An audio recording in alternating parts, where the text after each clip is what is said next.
Бисмиллахир-Рахманир-Рахим. Ассаламу алейкум ва рахматуллах. Уважаемые братья, сестры, мягкой. Я Ахмад Аздо, виновник торжества открытия КИН. Произошли некоторые изменения. Альхамдулилля, по милости Аллаха. Открылась истинное лицо нашего движения под названием КИН. Я думал, когда мы начинали, это все было начато во благо народа. Но выяснилось, что у создателя КИН, Ансар и его родственника есть свои личные интересы, что они опираются на Европу и посредством Украины. Зеленский, который поддерживает убийство женщин и детей в Палестине, еврейское сионское образование, если так называемый глава КИНа братается с сионистами, которые убивают наших братьев и сестер в Палестине. Ничего хорошего для республики ждать не стоит. КИН во главе с Ансаром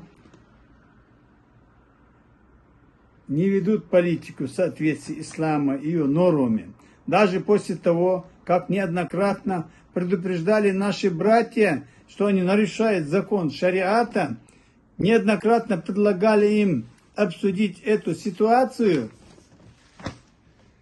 со знающими учеными людьми, они, оказывается, находили разные уловки, избегали этих встреч. Я, оказывается, только недавно это узнал. Что было предложение собрать 10 ученых, и если они приведут довод о том, что Ансар со своим движением и этим образованием не прав, прекратит ли он свою деятельность? Он ответил, говорят, отказом. Я, Ахмад Аздо, был шокирован. Хотя и думал до этого, что все ученые, которые здесь и в Европе, дали согласие на это начинание. И я, как маломальский соблюдающий мусульманин, официально отрекаюсь от КИН и в дальнейшем никакое отношение к их действиям, преступлениям не имею.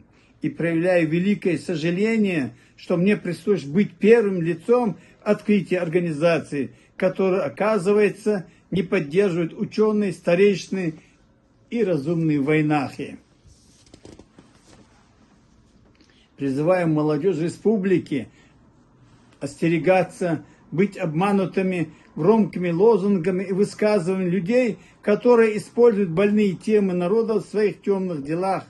Люди, которые преследуют свои финансовые интересы, готовы использовать людей в своих целях, ломая и переступая через судьбы людей, стремясь к власти и должностям, не имея сострадания, ни уважения к даже своим сотрудникам.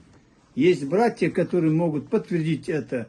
Речь Ансара о том, что нужно использовать людей в своих целях максимально, а потом избавляться от них.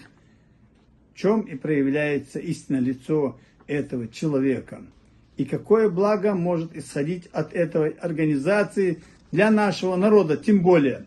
Опять же призываю население Ингушетии, особенно молодежь, не поддаваться провокациям этих людей. Я сделал тауба, конечно, 5, 6, 7 месяцев назад. Покаяние. Раньше ушел оттуда. После разговора с учеными, мое тауба недействительно мне сказали, если я не сделаю обращение к народу, который я призывал поддерживать эту организацию КИН ошибочно. Думаю, что в этом есть благо. Очень я люблю свой народ, свою республику. Желаю вам великое благо, вашим потомкам. Если я был причиной неправильного понимания истины, то я прошу прощения у своего народа. И я вас прощаю, кто меня сделал поклеп и говорил за спиной: великий могучий Аллах, борца борьбой, великий могучий Аллах на истине укрепить долдой, великий могучий Аллах дягл дячара долдой. Ассаламу алейкум ва рахматуллах.